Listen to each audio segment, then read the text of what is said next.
amazing. So Roger, thank you for joining us today. You're welcome. It's a I'm a pleasure. bit wet, but I'm here. It's London. Yeah, it's what Whitechapel. Do you expect? It's not always raining, though. You know. So tell us about you, Roger. I know you've been in the entrepreneurial space for over 30 years. Yeah. What does that look like? God, I'm showing my age, yeah.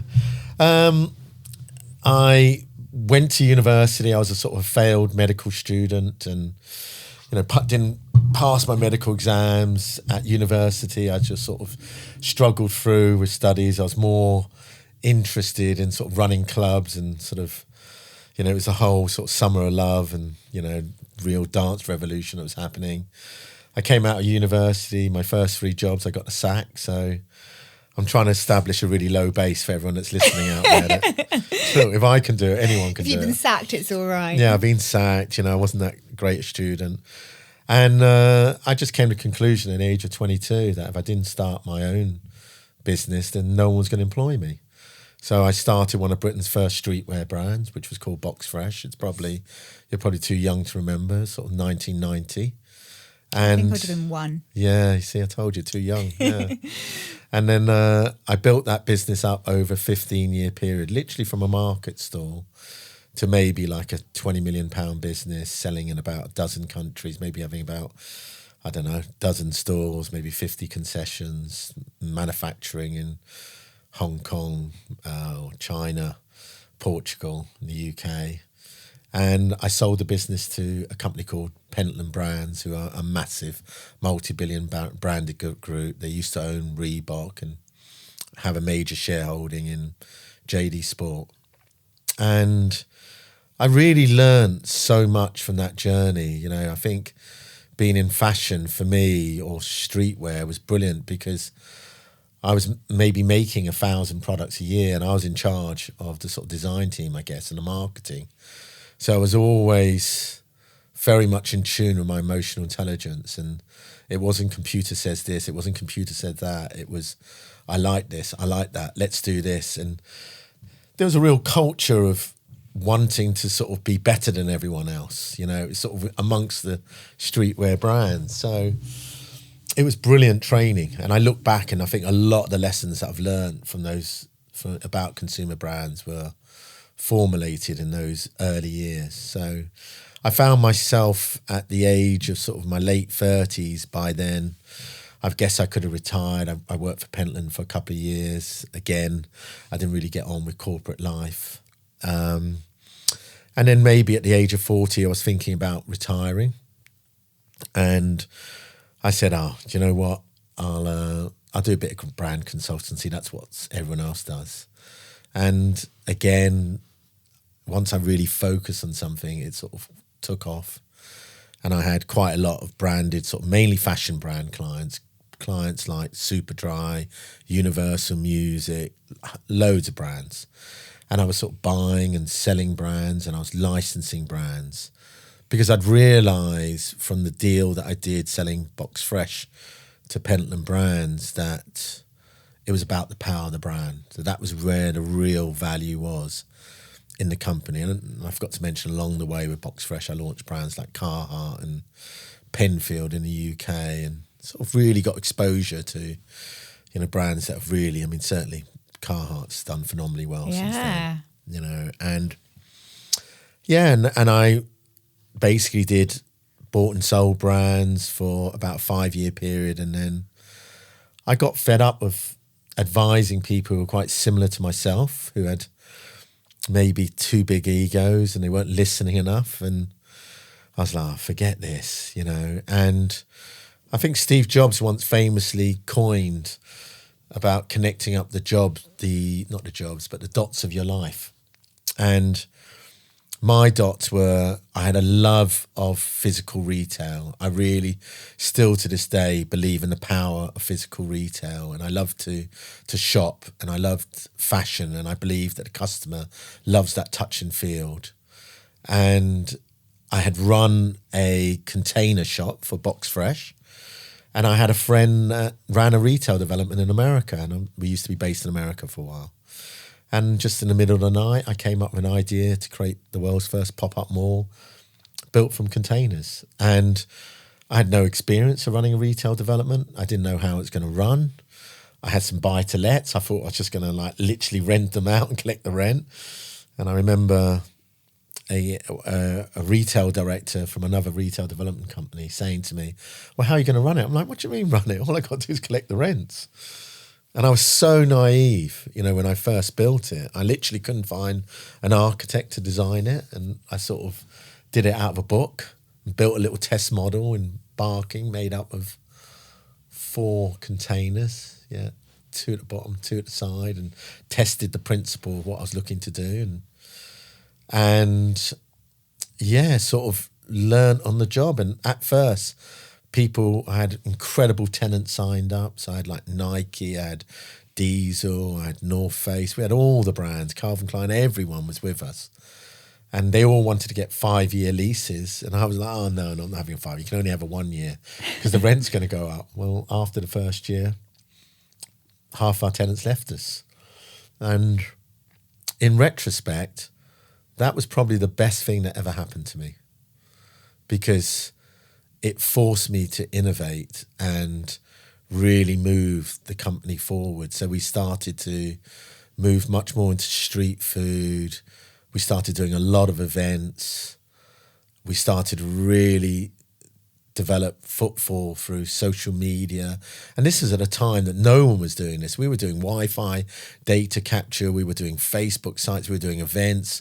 You know, no retail development company worked like this. The Westfields of this world didn't work like this. We were really pioneering at that time. And looking back, it really made us build an incredible company. And in the end, it wasn't so much the streetwear, it was more the street food that took off, and we just took off with it. And then we built another site in Croydon, then we built a site in Wembley, and you know, I guess the rest is history. We went from being maybe a £5 million business breaking even to a £20 million business having a 5 million EBITDA. And I sold the business a few years ago, the majority shareholding, to Lloyd's Development Capital in a 50 million deal, and still own a minority share there. And now I run a venture capital fund. That's incredible. And so tell us about this. So that was Box Park, by the way, wasn't it? That was all the way from university, Box Fresh, Brands Incorporated, to Box Park, to now Box Fund. Lots of boxes. I was about to say, what is the boxes? It's lucky. I'm not going to change it. You know, Box Fresh was originally a turn. It was like turned in the Bronx, sort of brand new out the box, Box Fresh. Got it. So, you know, it was from the early hip hop scene. So, and we were really doing a uniform for the youth of the day. So that's why Box Fresh was really relevant. I actually didn't come up with a name. My designers, Sue and Olaf, came up with a name. And then I was going to build a container park built out of boxes. So Box Park made sense. It made sense. And you were kind of like, the Box Park was the first of many, really. You think now like We were loads of people have duplicated that. Yeah, we were the first concept. ever container mall. Yeah, first retail development built out containers. Anyone that said that he did it before us is not telling the truth. We were the first, but you know, it wasn't a bed of roses. What it started off as a retail development is not what it ended up as, which was a hospitality venue, I think. You know, and I mean, amazing hospitality venue. You think about, you know, I know we were just talking off camera about my business and us partnering with you, and you think about the way the industry's gone, and you know, the talk in the town of how many clubs are closing and venues are facing such hardships. Every event that happens at any of your Box Park venues are just smashing it, because I think the concept is so on point for what consumers want now in the marketplace. Yeah, I mean, and it's nice of you to say, I'm not sure every event goes great. Trust me, I've been to some events that have not really taken off. But, you know, I think we're not frightened to try new things. And I think that goes all the way back to what I said about Box Fresh, making a lot of products. I really like to invent, and I went to a really sleepy industry, retail development, and I just wanted to shake it up. It was in my nature to try to do something new. So, you know, if something doesn't work, we'll try something else, you know, and we've had some, I mean, Wembley is the case in point. You know, people were going to me, why are you going to Wembley? And I just turned up, went to Olympic Way. You know, yes, Wembley Park was just being built. Our partners were Quintain, who were building that development. And yes, I was buying into the fact it was going to be a great residential area, but I had to pay the bills in the short term. And what I noticed was two things, which was Wembley Stadium had, 50 events on a year, and there was maybe 100,000 people at those events. And if I could take, those 50 days could pay for the total development. So it was based upon just Wembley Stadium. And then next we had Wembley Arena, or the SSE Arena, or whatever it's called now, had 200 events a year, and that was holding 10,000 people. And I just felt I could do better hospitality than the stadium or the arena, or, hospitality that was open, affordable hospitality that was open to everyone that visited Wembley Stadium Arena. And, we became a fan part for Wembley Stadium. And then the next minute, that takes off, the whole concept of fan zone, because we wanted to push out the concept of a fan zone. It wasn't just come and eat and drink. It was come, eat and drink, hear from some legends in the game, after the game, come and have a sing-along with us, try to push it to another boundary. And maybe if you're watching the World Cup or, throw some beers in the air. Yeah, the Euros was wild. Yeah, it was mad. Like, literally the tickets, I think each venue held about 2,000 people. We were selling them out in 2 minutes, and I was getting calls from, I don't know, like One Direction's manager going, we want One Direction to come down. How do you get tickets? All right, I'm sure we'll sort you out. I love this. And so tell us about Box Fund. Yeah, so I think it's a sort of familiar journey that for 35 years I just had my head down and was just focused on making money. I came from quite humble background. My mum was a single mum until she met my stepfather. We grew up in a council estate in southeast London, and I really for 35 years, or most of my working career, was just trying to get financial security for myself and my family. And I just feel as though my head was just down, absorbed with that. And I've been in a fortunate position now to, have financial security. I'm not talking about super yachts or, private jets, but, I can do pretty much what I want to do. And I was considering retiring, and I think Peter Crouch once famously said that if he wasn't a footballer, he'd be a virgin. And if I wasn't an entrepreneur, I'd be a virgin. So it really gave me my sense of self. So I wanted to give back to the younger entrepreneurial community. I really actually enjoy, things like this, just talking to an entrepreneurial community and, helping younger entrepreneurs succeed. Not just younger entrepreneurs, but just even first-time entrepreneurs.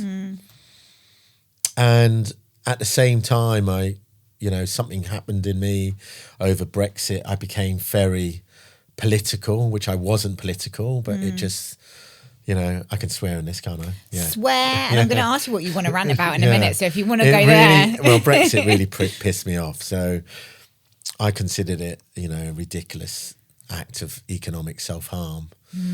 And, I really was starting to get worried about the state of British politics, about the state of our society and stuff like that. And, the state of our world. So I think now what I'm trying to do with Box Fund is I want to invest in the next generation of entrepreneurs that not only want to be successful, but create a better world. And that's really important to me. I don't want to have on my gravestone, oh, there's Roger Wade, he made loads of money, but it was a bit of a see you next Tuesday. It's like, there's Roger, he wasn't a bad lad. He did X, Y, and Z. And, I'm sort of now, I looked at lots of different things I could do. I'm not in the Bill Gates sort of category of wealth or Warren Buffett. So I think giving money away is not really going to make a dent. But I think I could help generate the next generation of purpose-led brands to, be successful. I can pass on my knowledge of running consumer brands. I can encourage them to really make a difference. And that's what I'm doing. Amazing. And so what kind of brands are you working with? Funny you say that. Nude. Oh, wow. Yeah. So that's the first one. Okay, amazing. Yeah. And they're sustainable. I've not seen this. Yeah, it says chew plants, not plastic. Great. So, I mean, look, it can be any brand that we think is going to be making an impact. But in the case of Nude, 99% of all gum that you chew, do you know what it is? Oh, it's not good for the environment. I know that much, but it's also not good for your insides, probably. Really not? Yeah. It's plastic. Wow. Yeah, 100% plastic, or the majority of it is plastic. Yeah. And I went to see a factory making it, and it's literally, we're talking about, they put plastic in, and it's quite shocking. And now we're finding out that plastic is starting to get in your bloodstream, is getting into your brain, X, Y, Z. And not only is it bad for your health, but it's also bad for the environment. We chew over 4 billion pieces of plastic in the UK alone. Put it this way, every 2 days we chew enough plastic to fill a double-decker bus. And none of that is biodegradable. And it costs over £150 million a year for that plastic gum to be cleaned off our streets. So we've got a crazy situation. And the worst thing about it is they don't even have the decency of describing it as plastic in the ingredients. They call it gum base, which I just find disgraceful. So I don't think enough people are aware of the fact that they're kids and they're chewing plastic, and the effect it's having on their bodies, never mind the effect on the environment. So we want to encourage people to chew plants, not plastic. So we're going back to the old way in which you used to chew gum, which was a plant-based ingredient called chicle. And you chew it and it biodegrades, and it degrades like a banana skin, and it's good. It's reasonably good for the environment, and it's not plastic. So we want people to chew plants, not plastic. So, and that's a perfect example of where I'm working with a really young entrepreneur that I see a lot of me in him. He's got a lot of talent, and I'm just guiding him and saying what, and I'm really enjoying it. We just went out to the factory in Italy, and he hadn't been before, and I said, look, we need to go, and we need to really develop a great relationship with the factory. And, I was saying, look, we need to make sure to structure this business and build it on solid foundations, and let's not run off to America. We'll go to America in the right time. But first and foremost, let's work with a major grocer in the UK, which we hope is going to be Waitrose, to get plastic gum banned. And then once we get it banned by Waitrose, and they were the first to ban plastic bags, first to ban plastic straws, they just banned plastic vapes. Then we hope there'll be a national ban or a city ban. We know that Sadiq really cares about environmental issues, and I'm sure he's not fully aware of the damage that plastic is creating, not only to the streets of London, which I know he's aware of, but to their bodies, to the residents of London, and the cost of it, and the cost of cleaning it all up. So we hope to get a city ban, whether it's Manchester or London, and then eventually a national ban. And we hope that the future of gum will be plant-based, and we'll grow with that. But that's an example of one thing we're doing, and we're looking at lots of different things. We're looking at plastic-free household goods. We're trying to work with more female entrepreneurs. We're looking at, drinks, soft drinks that are good for you. I think we're going to be looking back in 20 years' time and looking at Coca-Cola and going, my God, you drank that stuff, And we believe that 80% or the majority of consumer brands that exist at this moment will not exist in 10 to 20 years, because they would have shown how bad they're going to be for your body. Wow. So you're working not just with the entrepreneur as an individual on their actual business, but on the bigger context that these businesses sit within as well. Yeah, I mean, I love to throw a few grenades in the room. So yeah. you know, I think I've sort of picked up from the whole Brexit sort of debate and getting quite politically charged about things that affect not just myself but future generations, that I really like sort of combining some of the political issues that are affecting us with also consumer issues. And so plastic gum's a case in point, really. Yeah. You know, I really fundamentally think it's disgraceful that they're allowed to call it gum-based and deceive the customer. Just at least have the honesty of saying you're chewing plastic. Mm-hmm. You know, so, and if that ends up being the only thing I end up doing, then yeah, I think that's not bad. Yeah. And so let's talk Brexit. Yeah. What do you... Come on. Yeah. What do you think this has done for the UK, to the UK? And where is it going? Yeah. I'm really glad you asked that question. I mean, the first thing I'd like to say is I'm really disappointed in our political leaders. You know, I don't think that any major economists in the world, you know, believe that Brexit was ever going to be good for the British economy. And I just wish that, and I've met Keir a few times, and yes, I understand that, you know, it happened as a result of Boris Johnson's need for power, and he was never really had a plan for Brexit and certainly didn't expect to win, you know. But now that the Labour Party is in, I wish they had the courage to say they've made a mistake and we've got a £40 billion black hole in our taxes every year. And, you know, at a time in which we're making lots of cutbacks, it seems incredulous to me that we are, you know, not addressing this issue of Brexit, which is an economic act of self-harm. You know, I've been involved in trading consumer brands for my whole life, so I know the importance of international trade. Mm-hmm. You know, I'm an immigrant, I'm a child of immigrants. You know, I know the positive side of immigration. I've employed hundreds of people into this country, and anyone dares come to me and says to my face that I'm not British, then, you know, they're going to get surprised, because I'm probably one of the most patriotic British peoples that are out there. And so I think the problem is that the British electorate were lied to. And I understand, and even my own family, you know, there was family members that voted for Brexit, but it was based upon a bunch of lies. You know, the reality is immigration is good for this country, that we were part of the largest trading bloc in the world, in the European Union, that we need to be part of a trading bloc in order to have industries that are competitive. Let's look what's happened to Vauxhall. Let's look what's happening to our car industry post-Brexit. Both of them have announced major job losses. And I think in the end, what the British people want is, I understand controlled immigration, but the reality is post-Brexit, our immigration numbers doubled under the Conservative government in terms of net immigration numbers. So that was a total lie.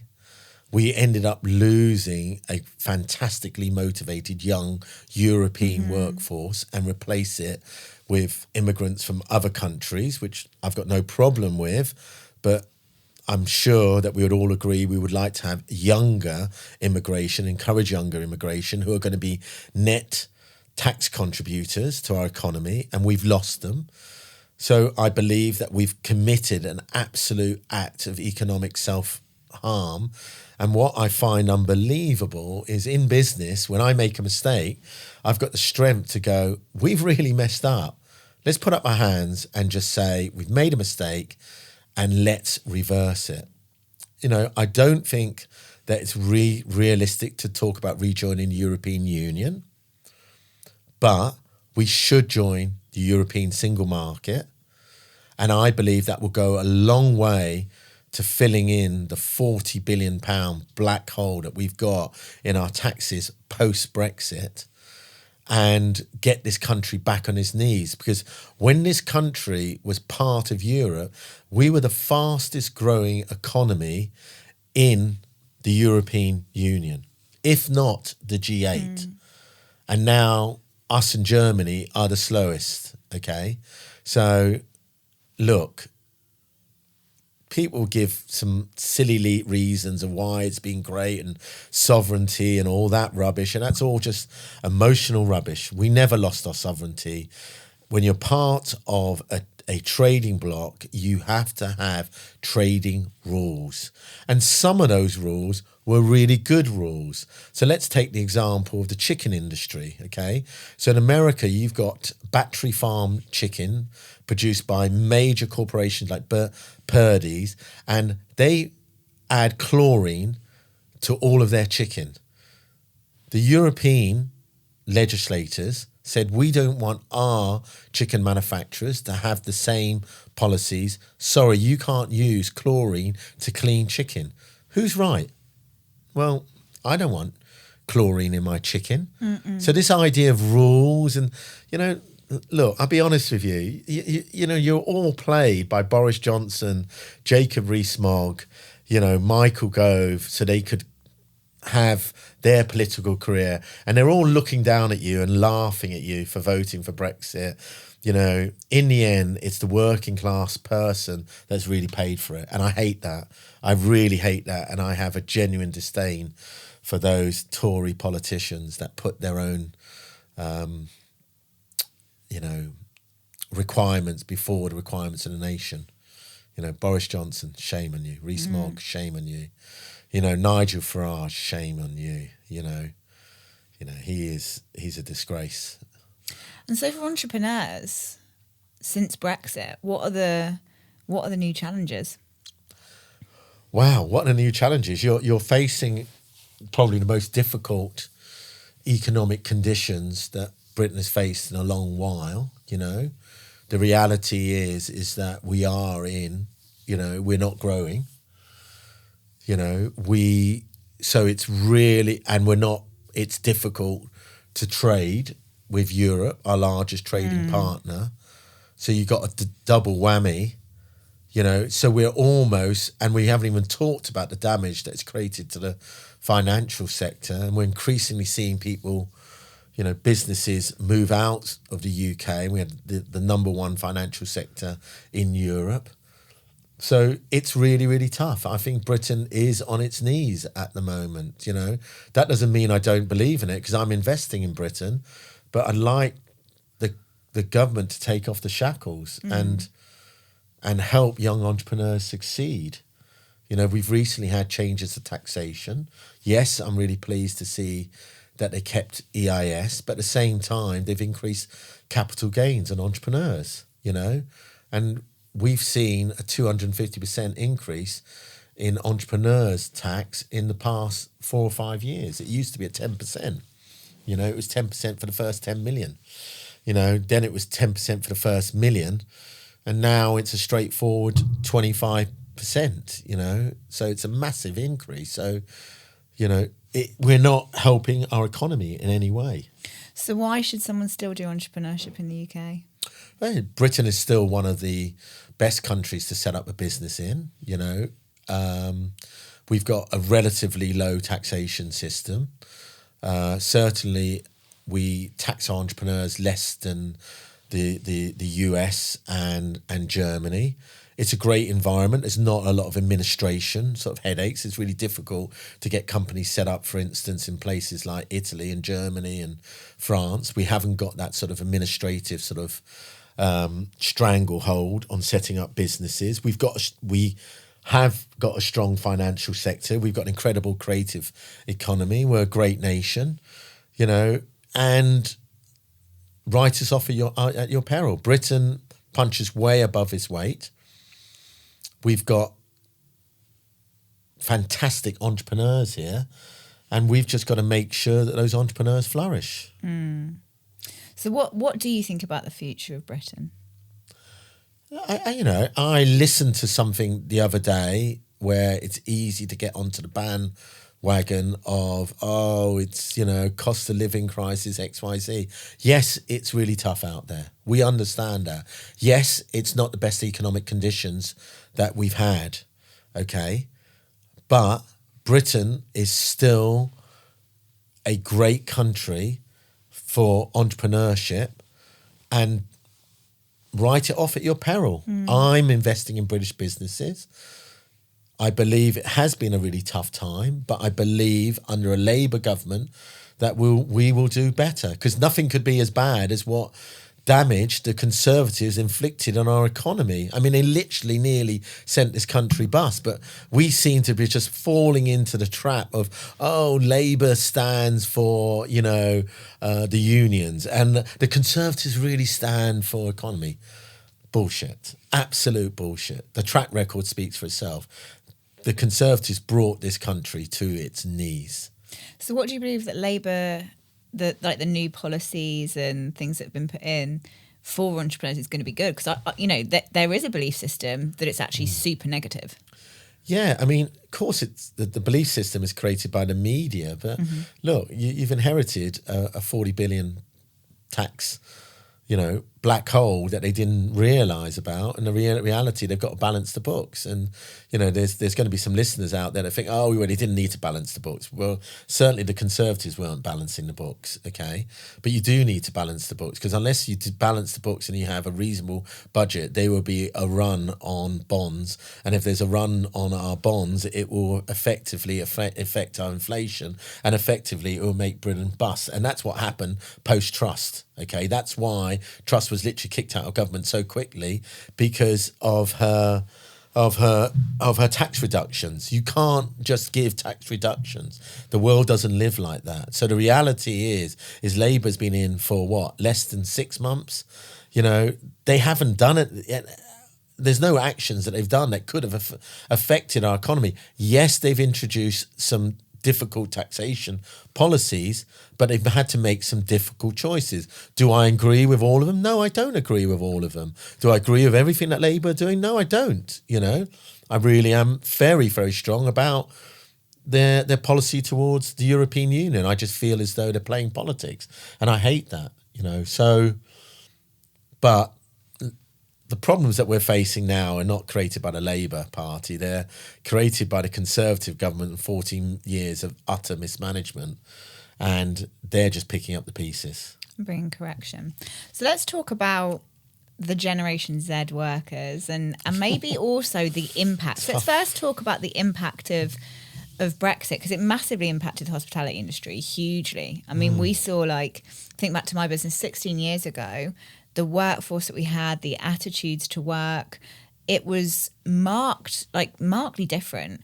And I think a lot of that was because we had a lot of European workers and they drove forward our hospitality industry. I think we've had that, and obviously we've had COVID and this Generation Z workforce. Yeah. What's your experience of either the Brexit fallout or the Gen Z, or maybe a bit of both? Well, I mean, I've got 2 Gen Z kids. So, love it. How old are they? 20 and 24. Okay. And one studying art and the other one works in advertising. And I can speak for my daughter that, my God, the girl works really hard, and she actually loves going into the office and wants to go into the office. So that's fantastic. And she's putting in 60-hour weeks at the moment. So I think to generalise that Gen Z don't want to work is look, it's a generalisation. Do Gen Z expect more from the work environment in our generation? Yes. I was very much in the generation, you go to work, you have a boss, he tells you what to do, you're not there to really enjoy it, you're there to make money. But I think the Gen Z generation really are thinking about, am I enjoying this process? Life is short. And I really understand that. So yes, undoubtedly, it's a different generation, okay? And yes, I think they've been really affected by COVID. I mean, you got to remember, my daughter, when she was studying, it was during COVID. Yeah. So she missed out on half of her university years. So that was really difficult. At the same time, in her first job, they were only working in the office 2 or 3 days a week. I think she did one job when he didn't work from the office, okay? And she didn't like it. So she missed out on that environment of working with people. And there's also, I think, pressure on this generation. They're sort of hearing the stories of I can go to Dubai and don't have to pay any tax, X, Y, Z. And yeah, I could see that being really attractive for some people, okay? And maybe they should try that out, okay? But Do I buy into that Gen Z don't want to work? No, I don't. Do I think they need to be motivated to work? Yes, I do. Do I think we have to change our management styles? Yes, I do.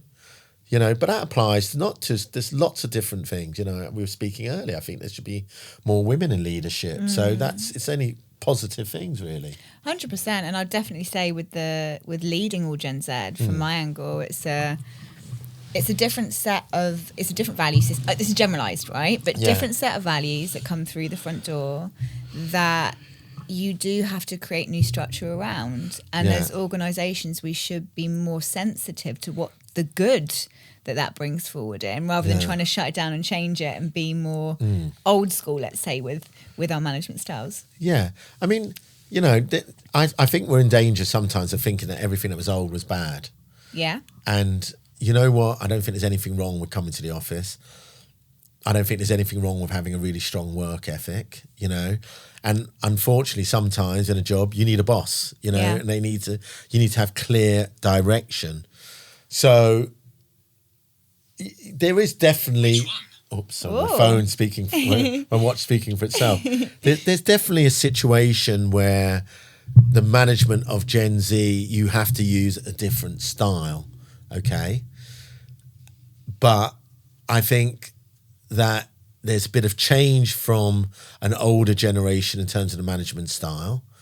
And there has to be a little bit of change from Gen Z in terms of what is acceptable and not acceptable at work, you know? Yeah. So I understand that. And yes, in hospitality, there's a hell of a lot of Gen Z. Yeah. It's mainly been youth orientated. I think we really, really struggled hospitality post-Brexit. We had a lot of young European workers that were working for us. I think there's a lot of people that maybe we've employed since then that might not have got a job before, to be absolutely frank with you, that maybe some of the standards have declined because there was more competition. And unfortunately, I think maybe that's been passed on in terms of people being prepared to accept some behaviour at work that you weren't willing to accept before because there was more competition. And so yes, I could see that happening. Yeah. So how do you think with an industry like hospitality, we can actually raise up a new workforce of people who are excellent at what they do? Yeah. Well, I think a key thing about it is management style. I was really inspired by this YouTube leadership video called the Submarine Captain. If you get a chance, watch it. It's good. And it really talks. I won't say too much about it, but basically, you've got this guy that's been training for a submarine, to work in a submarine for 2 years, a nuclear submarine, obviously. And so it's really detailed. And it was very much your sort of top-down type management style. The captain gives the orders and everyone follows the orders. And then within 6 months of being deployed, he got told you're working in a new submarine, which ran completely different. And he basically went, well, how am I going to do this? It took me 2 years to learn the last one. I can't do it. And that was working non-stop. I can't do it in 6 months. So he came to the conclusion that the only thing that he was the way to do it was to delegate control and management to the point of source of the information.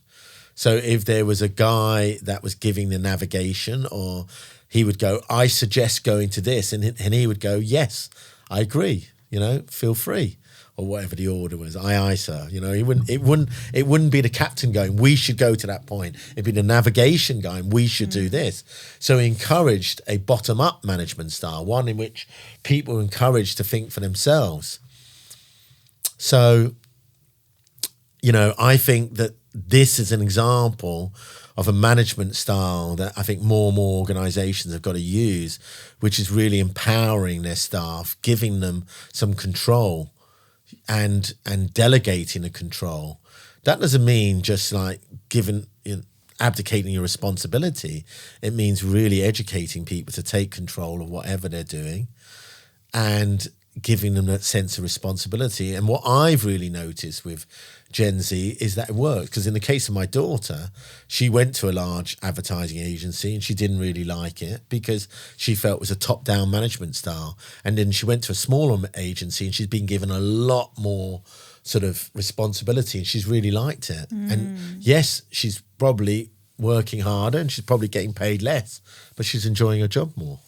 But you said your daughter was super hardworking anyway. So how would you, let's create a fictitious scenario. She's not when it comes to tidying her room. If you don't have someone who's super skilled or actually excellent and you give them too much responsibility because of this wave of like, this is what Gen Z workers want, how do you match that need for actual baseline skill with that requirement that they're like, give me more, that will make me feel part? I think, as a manager, you've got to be careful. You've got to have it's like being a football manager. Somebody is a good defender, but they couldn't score a goal, even if it was an empty net, then you don't put them up front. So you've got to understand the capabilities of your management, of your staff, and you've got to realise the level that they're at, and you've got to gradually give them more and more responsibility, but you've got to understand what that bar is. As simple as that. It's like anything in life. You've just got to manage it, haven't you? Yeah, and I think as a leader, it's being attuned to not being fixed on one form of leadership anymore. Because I think, like you said, Totally. direct leadership is still sometimes needed. You can Definitely. still back towards collaboration too much, and it's being all things really at the right think, time. There's an obsession at the moment with wokeism, isn't it? It's Totally, yeah. And you get described as being woke and stuff like that. Look, there's going to be a situation when at times you have to give a hairdryer, okay? Yeah. And Alex Ferguson. And there's other times that you've got to put your arm around somebody. You've just got to be sensible enough as a manager to realise that that's what you've got to do. Yeah. And it isn't just being totally just, oh, well, if you don't mind, could you do this? No, sometimes you've got to be very forthright and go, I need you to do this. Yeah. And by the way, look, if things don't improve, then this is not working for me. And that's okay. So I think that people like a bit of direction, and you just got to be quite forthright. I always say to my management team, we say, read the room. What's the room saying today? Yeah. That's what you got to read and be. Yeah, and read the individual. Yes. Yeah. Yeah. So disruption. Yeah. I want to talk to you. I've seen on your bio that you've described yourself as a disruptive entrepreneur. What does that mean? Well, what has that meant over time? I like to go into industries and I like to really change them. So, and I'm not frightened of change. So I'm not one of these people that you would put in a boardroom to just be the yes man. I'm the person that's really gonna create conversation and debate, and I encourage that debate. So I was thinking about this recently, and I said I've made a conscious choice. I don't want to be vanilla in life. I don't need to be liked by everyone. I don't actually really want to be liked by everyone. I'm sure it's nice, but I don't really want to be. I actually want to be quite Marmite. I like to come in and have strong opinions and I like to create change. So for me, that is what being a disruptor is. I'm happy to go into any industry and look at it and say if it needs change, I'm going to change it. So let's take a look at the VC industry at the moment, okay? There's a few different... I'm not just going to go into the VC industry and do the same as everything else. So the first thing I learned was that 90% of the venture capital funds in our country are led by financiers, okay? That's fine, That's great. I like my bank manager and everything. But I believe that entrepreneurs and operators are in a better position to spot other entrepreneurs than bankers. We've been at the coalface. We know what it takes. So the first thing I'm doing when it comes to the VC industry is like taking an entrepreneur-led approach. We're a firm of entrepreneurs, funded mainly by entrepreneurs for entrepreneurs. We're not a firm of financiers, okay? We know what it takes. So that's something that we're trying to bring different. What I tend to notice in the VC industry is they love data. Everything's about data. Well, I know when it comes to early stage consumer brands, the data's not worth the paper it's written on. We say in our fund, we back people with great ideas, not spreadsheets. Because a lot of it's that's going to see it through his character of the person and and you know, it for us the numbers are too early. So, and they're often contrived. A number of times I've seen a business plan where they're asking for money, and then when you look back at the historical business plans and they're planning for great growth the next year, and then you look at can I look at the business plan from last year? Oh, the great growth was meant to happen this year, and then the one before, that was meant to happen the year before. So, you know, often a lot of these plans are not, as I said, worth the paper they're written on. So when I'm coming to the VC industry, what I believe is that in consumer brands, which is the area that we're specialized in, is that we believe it's about product. You know, if you haven't got great product, you won't exist. We believe it's about the customer acquisition strategy. You can have the best product in the world, but unless you can get customers to your product, there's no point. And then finally, it's about team. It's about having this great product, creating traffic to that product, whether physical or online, and then converting that into profitable sales. And only a good team can do that. So we're obsessed with product, customers, customer acquisition, and the team. And then we look at numbers. So we're not obsessed with numbers. So that's another thing that we do.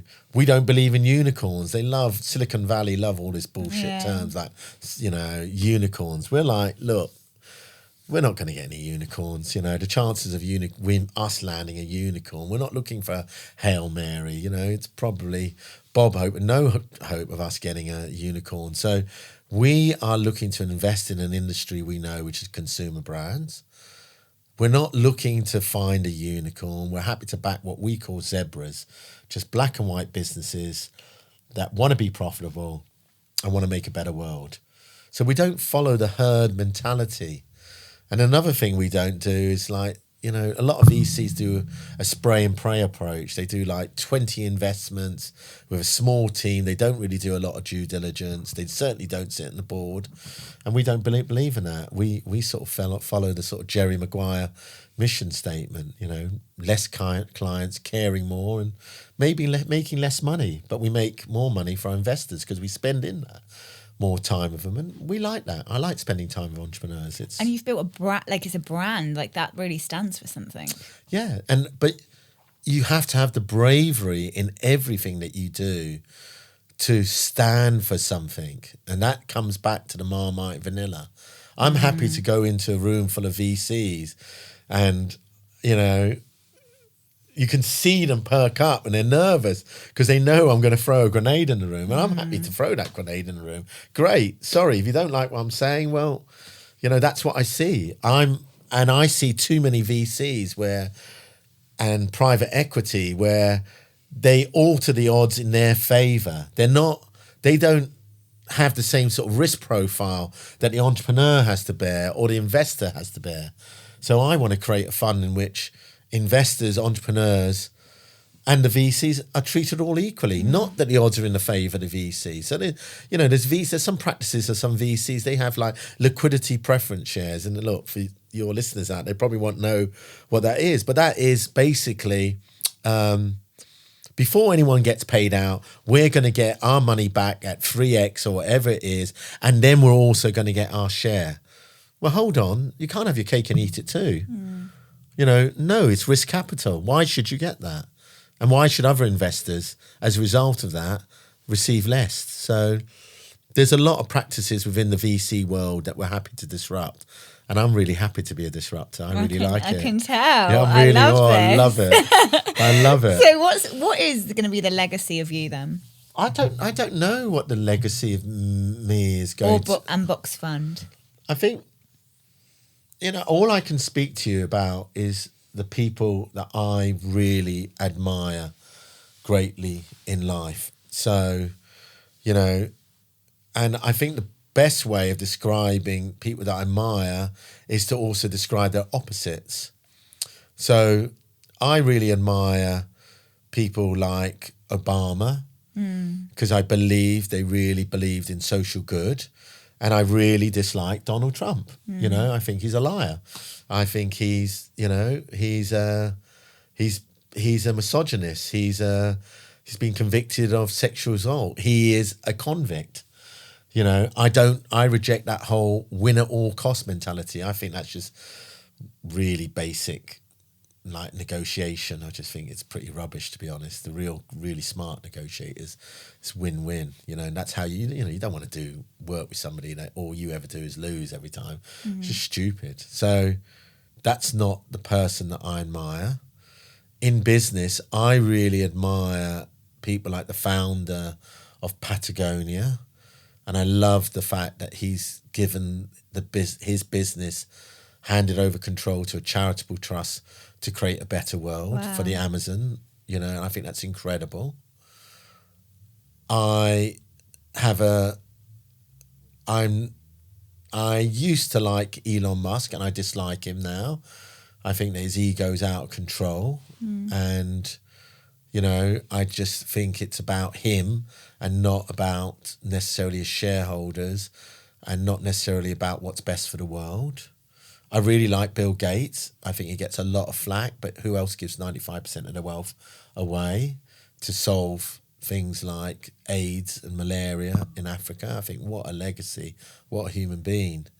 I really like Warren Buffett, because I love the fact he's so wealthy and he lives in a suburban house. I love those values, and I love how he keeps it simple, you know. So I hope in my small way to emulate those people that really I aspire to be. Like, you know, the you know, I'm using massive names. I'm not going to be anything like them, but they're the people that really I think are rich, you know. So how have you come to hold those values as true for you? What was it about your life that connected with that way of living? I think it's because I've been on the receiving end of, you know, I have one underlying belief, which is, you know, we're all one race, the human race, that we live on in one world, planet Earth, and there's one divine God, whatever you call it. So I think you should treat people, no matter their colour or their sex or their religion, how you expect to be treated. So I hate to see prejudice in any form. My mother came to Britain, you know, came back to Britain as a single mother with 2 children, and there were signs in London saying no blacks, no Irish, no dogs in that order. So I think a lot of people forget the racism that existed towards the black community. They didn't even have a name for the Indian community, just had the P word, I think, you know, and what happened to the Irish community in the 70s. So when I see racism today, I'm happy to stand up for it. It doesn't matter about the religion. It doesn't matter about the colour of the skin. So I'm particularly vocal at the moment about the genocide in Gaza, because that's what it is. We have killed tens of thousands of innocent children. And how would I feel if that was my child? And it makes me physically upset, you know, and I find that hard. I really do. I find it hard to think about other things knowing that happens. And I think that we are all scared. We almost seem to be scared to talk about things that matter. And I grew up in a generation where there was Green and Common, where there was poll tax riots, where there was whopping strikes, you know. It was a generation in which we stood up for things. And I just wish that this generation would stand up for things. I mean, God forbid how there wasn't riots from the younger generation about Brexit. Suddenly you're a citizen of Europe and suddenly you're not a citizen of Europe. I'm beyond how the kids of today were not out rioting, you know, because you took away their liberties. And maybe they'll come. Yeah, well, we'll see, you know, obviously we don't want that to happen, but it's, you know, why did it happen? It happened because a few men wanted to be in power. Thank you, Roger. You're welcome. Yeah, I'm aware of time. Yeah. And What time is it now? it's like 5:30. Yeah. 5:30. Yeah. Thank you for the invite. No, yeah. Is there anything else that you want to share with our guests? Anything at all? Not really. I think, just have the bravery. Sometimes we just get caught up in our daily lives, don't we? And we all believe that it's all about money. And I know I'm in a fortunate enough position that I did really work hard for it. I'm in a financially secure position. But you know what? My life hasn't changed. If anything, it's made me more humble. I don't really need all the trappings of success.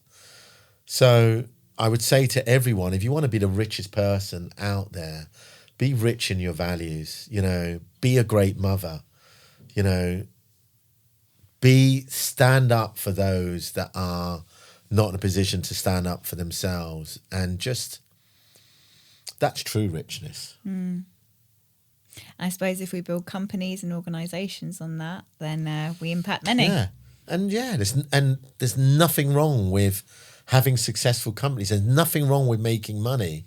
It's how you make your money and how you spend your money that defines you, not the making your money. Of course, you're going to make money if you're involved in, drug dealing, let's say, okay? Although I do think drugs should be legalised, but let's just go, there's another thing.